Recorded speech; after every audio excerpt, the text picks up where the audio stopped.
única coisa que não me preocupa é meu emprego. Felizmente sou uma pessoa resolvida.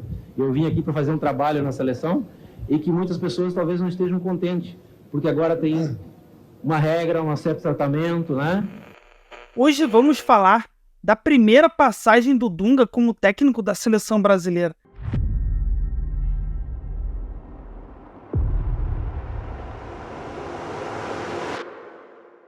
Conhecido como a Era Dunga, ali de 2006 até a Copa do Mundo de 2010. Foi um momento muito turbulento, ao mesmo tempo vitorioso, teve bons resultados, mas ficou muito em embate com a imprensa. Teve aquela famosa treta com Alex Escobar, que todo mundo conhece. Mas ao longo do vídeo eu vou te contar como que foi essa trajetória. O Dunga, que surpreendeu a todo mundo quando foi anunciado como técnico da seleção brasileira após o fracasso retumbante da seleção na Copa do Mundo de 2006, sendo eliminada para a França daquela forma e do jeito que foi também, com muita expectativa, principalmente por causa da bagunça ali em Vegas. Tinha um Big Brother, Sport TV, a Globo fazia literalmente o Big Brother ali dos bastidores da seleção na Copa do Mundo. Isso tudo também atrapalhou os próprios jogadores também, medalhões, muitos também ali fora das melhores condições físicas. Como eu sempre falo, ali pra mim morreu a seleção brasileira, foi uma decepção tremenda. Pra quem é da minha geração aí, que tem uns 30 anos mais ou menos, sabe muito bem disso. E o Dunga, pela liderança que ele sempre exerceu, pela figura que ele sempre foi, e também por ter passado por esse processo parecido. Ele foi muito massacrado ali no período da Copa do Mundo de 90, que ficou muito marcado em cima dele, mas a gente sabe que não é só um jogador que resolve o jogo. Ele também não foi o primeiro jogador a fazer esse caminho de ser técnico da seleção brasileira. O Falcão, depois da Copa do Mundo de 90 ali, que o Brasil foi eliminado para a Argentina nas oitavas de final, do Maradona, Canidia, do Lazzaroni, ele assumiu, teve esse papel importante. Não é fácil, a gente viu que o Falcão teve bastante dificuldade, mesmo com inúmeros craques, mas esse processo é difícil, ainda mais naquela época que ele só podia chamar jogadores ali atuando no futebol brasileiro na maioria das convocações. E o Dunga também, para mim, ele passou pelo período mais difícil da história da seleção brasileira, que nunca mais vai ter craques como a seleção sempre teve. A gente viu que em 2006 tinha craques em todos os setores, em todas as posições praticamente. E o Brasil hoje em dia já não tem mais isso. E foi um período bastante difícil, primordial. Só para você ter noção, ó, no gol a gente tinha o Dida, o baita goleiro, uma história impressionante. O cara venceu literalmente todos os títulos possíveis. O Lúcio e o Juan, que ele continuou chamando, foram os zagueiros dele na Copa do Mundo de 2010. Cafu e o Roberto Carlos, duas lendas. Aí você ia pro meio de campo, tinha o Gilberto Silva, uma história linda no Arsenal. Você tinha o Juninho Pernambucano e o Zé Roberto, outros jogadores extra classes. Muita gente falava que os caras não eram craque, mas na minha visão, jogadores com essa capacidade técnica absurda. E além do quadrado mágico ali, do meio pra frente, que era absurdo. Kaká, nosso último melhor jogador do mundo. Ronaldinho Gaúcho, não tem nem o que questionar. Ronaldo Fenômeno. E o Adriano Imperador também, um atacante formidável. Infelizmente teve os problemas pessoais dele que impediram dele ter um sucesso maior do que ele teve na carreira. Então esse período foi bastante complicado pro Dunga, pro futebol brasileiro, pra seleção brasileira. A gente vê que o Brasil não tem jogadores desse nível, desse porte. E eu acho que dificilmente vamos ter. Fica aqui esse ponto de reflexão. O Dunga teve essa missão árdua, dificílima, como ele soube muito bem lapidar e usar. O Elano jogou muito nesse período com ele. Luiz Fabiano, excelente camisa 9, um baita atacante. O Robinho também, dentro de campo ali com a seleção brasileira. Um dos principais nomes, o Kaká também herdou a camisa 10, um papel primordial ali. Gilberto Silva no meio de campo. Cara também muito sereno, importante. E a dupla de zaga, Juan, Lúcio, dois baita zagueiros, cada um se completava muito bem. O Júlio César agarrando demais na Inter de Milão. Não sei como que alguém ousa ainda duvidar do cara criticar. Sim, críticas são sempre importantes, mas críticas com argumentos construtivos, não atacando a pessoa. Então era um time muito bom, mesmo com essa renovação toda, sem aqueles craques que estão no panteão, no Olimpo do futebol mundial. E o primeiro desafio do Dunga foi logo contra a Noruega, um adversário historicamente chatinho. O Brasil empatou 1-1. Já com a base que eu falei do Juan, Lúcio, Gilberto Silva, Robinho, Fred, foi no dia 16 de agosto de 2006. E depois o Brasil teve só um Brasil e Argentina com o show do Elano e Kaká, 2 gols do Elano e 1 do Kaká, 3-0 diante dos hermanos. Foi dando sequência, o Brasil disputando os amistosos. Teve a sua primeira derrota em 2007, no dia 6 de fevereiro de 2007, 2-0 para Portugal, gol do Simão e do Ricardo Carvalho, zagueiro. E vale também destacar que em 2007 a gente teve a Copa América daquele ano. Na Copa América, Brasil e Equador. Partiu pé de esquerda, bateu! Golaço do Brasil!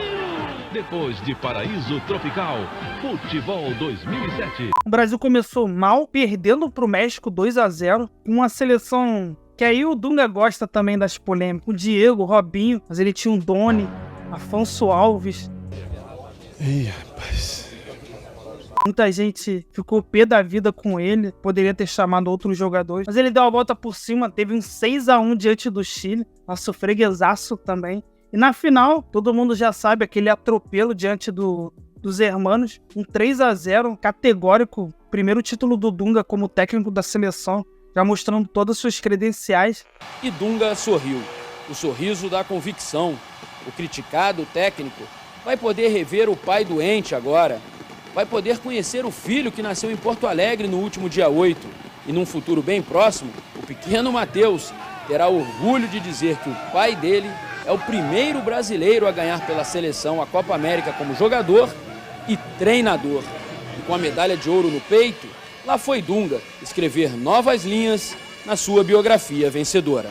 Já mostrando todas as suas credenciais e tudo o que viria, né? Todo o pacote, as provocações, parte de atrito com a imprensa, já começava a dar seus primeiros sinais. Aí o Brasil também acabou perdendo um amistoso contra a Venezuela e depois nas eliminatórias, mais um jogo contra o Paraguai, o Brasil perdeu com a dupla de ataque, você aí que tá assistindo sabe muito bem, Cabanhas e Roque Santa Cruz. Quem se lembra dessas duas figuras aí? Em contrapartida, o Brasil venceu Portugal 6-2 no estádio Bezerrão, um show lá do Kaká, Luiz Fabiano, vitória acachapante. Em 2008, a gente teve as Olimpíadas, que o Dunga foi como técnico ali da seleção, capitaneada pelo Ronaldinho Gaúcho, mas a gente via nitidamente que ele estava fora de forma. Mesmo assim, o Brasil chegou numa semifinal. Aí sim, a Argentina deu o troco no Brasil, eliminou com um trio poderosíssimo ali na frente, com Riquelme, Agüero e Lionel Messi. A Argentina que foi campeã. O Brasil ficou com o terceiro lugar, eliminando na disputa a Bélgica. E em 2009, na Copa das Confederações, outro torneio do Brasil,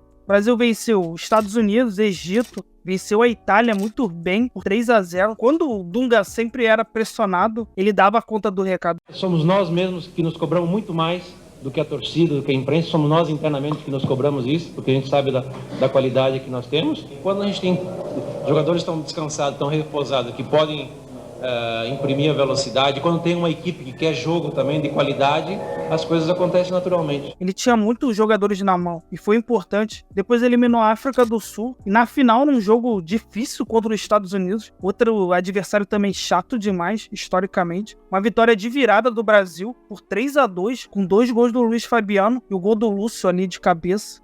São 7 brasileiros na área. Caprichou Elano, jogou pra área, Lúcio de cabeça, gol!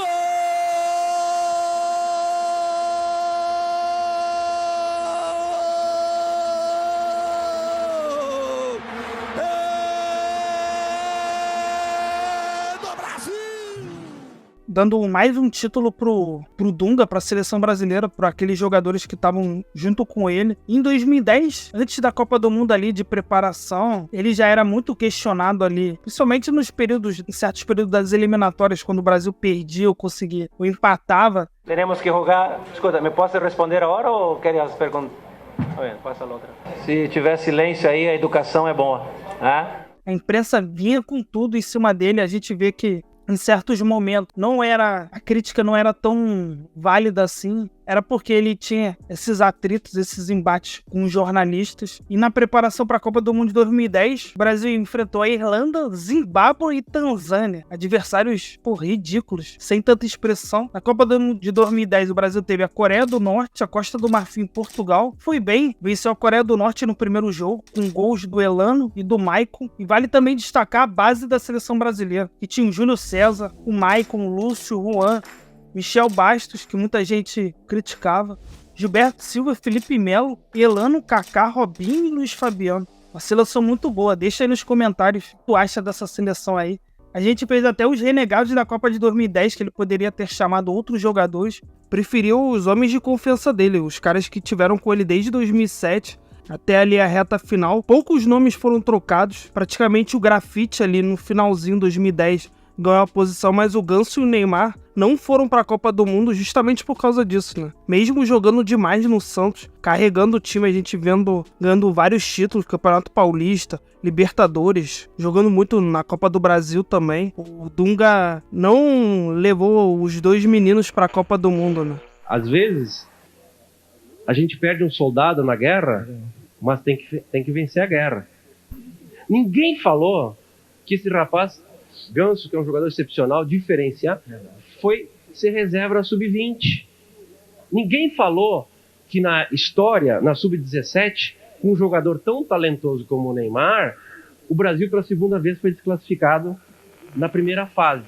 Pelo menos para ficar ali no banco, para ser um algo a mais, a gente viu que fez falta isso. E depois o Brasil venceu a Costa do Marfim, com grande participação do Luiz Fabiano. Teve um empate de 0-0 com Portugal, mas aí o Brasil, classificado para as oitavas de final, iria enfrentar o Chile, do Marcelo Bielsa. Chile, freguês eterno do Brasil, um 3-0 com gols do Juan, Luiz Fabiano e Robinho. Nas quartas de final, o Brasil teve aquele famoso jogo contra a Holanda, que de dois tempos bem distintos. Um primeiro tempo muito bom, logo de cara o gol do Brasil do Robinho, uma assistência incrível do Felipe Melo. Ele achou aquele passe ali entre os zagueiros, sistema defensivo da Holanda. O Robinho foi lá e sem chance pro Stecklenburg. Mas a gente sabe que o futebol sempre prega momentos diferentes e no segundo tempo a história mudou. Primeiro gol da Holanda, num erro grotesco do Brasil ali, do Júlio César e do Felipe Melo, eles literalmente bateram cabeça. FIFA deu o gol pro Sneijder, mas pra mim foi gol contra. E depois, segundo gol da Holanda, o Sneijder de cabeça, não precisou nem pular, mano. Ridículo. Entre os defensores ali do Brasil, 2-1. E ainda a gente teve o Felipe Melo expulso daquela forma infantil, ridícula. Qualquer adjetivo aí você pode falar. Colocou tudo a perder. E a gente viu que o Brasil não tinha soluções, jogadores diferentes no banco. Ele começou esse jogo com o Daniel Alves como meio campista. O Elano não estava jogando. Ele que era um cara importante ali pro meio de campo do Brasil. Fez falta. E o banco também, a gente viu que poderia ter tido mais opções. E ficou assim, essa eliminação com um gostinho amargo, que o Brasil poderia ter chegado na final para enfrentar a Espanha. O Dunga acabou saindo, dando espaço para o Mano Menezes. Acho que fica um registro de um período bastante difícil ali, igual eu falei no começo do programa, da seleção brasileira desse ciclo aí de 2006 para 2010, com essa renovação de jogadores muito cascudos, grandes pro futebol mundial. Eu acho, na minha opinião, que não vai ter jogadores desse nível de Ronaldo, Roberto Carlos, Cafu, Dida, Lúcio, Juan, Adriano, Ronaldinho Gaúcho. Então, o Dunga saiu com 68 jogos nesse primeiro ciclo, juntando seleção olímpica, 49 vitórias, 12 empates e apenas 7 derrotas. São só números. A gente sabe que o principal objetivo era o título da Copa do Mundo, que até hoje a gente tá amargando esse gostinho aí desde 2002. Mas deixa aí sua opinião, o que você acha dessa primeira passagem do Dunga. Curta, compartilhe, comente aí. Valeu, até a próxima. Tamo junto.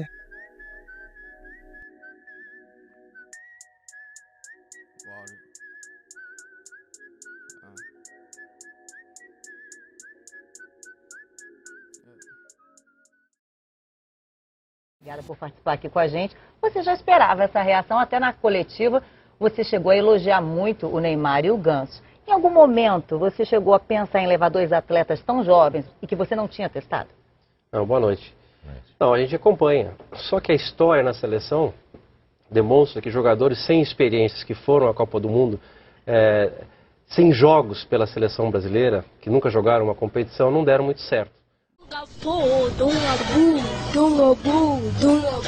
Dunga,